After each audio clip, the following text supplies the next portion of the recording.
Now we want to take you to the coast where, as Kat just mentioned, 2 tornadoes touched down in Brunswick County tonight. WRAL's Chelsea Donovan is in Ocean Isle Beach where we saw some tornado damage. Chelsea, what can you tell us about the tornado damage in that area? Yeah, we're about 45 minutes from that area of St. James, Oak Island, where we understand a roof came off of a veterinarian hospital there. Luckily, we're in the clear here, and this is a drastic change from what happened about 2 hours ago when we were at that high tide mark. But you can still see the residual effect here. These are on the canal side, the residents here that are against the canal here, and you can certainly see that the water is high even 2 hours after that high tide mark. The wind is also starting to pick up, and we're seeing heavy bands of rain. Right now, we're under a reprieve.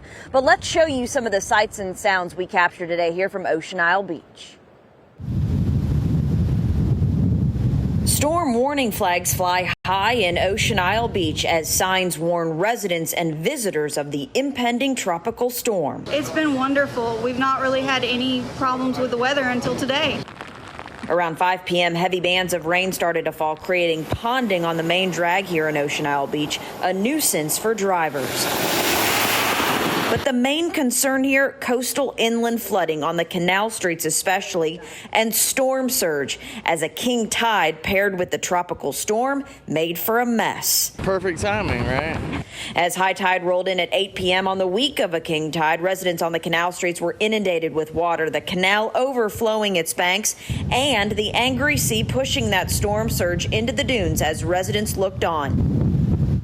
Thankful for now to be spared.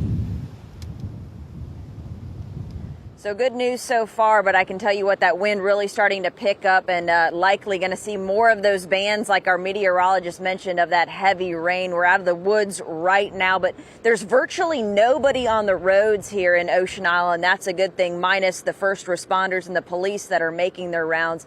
And we would advise you, of course, to stay off because there is still a lot of ponding here on the roadways.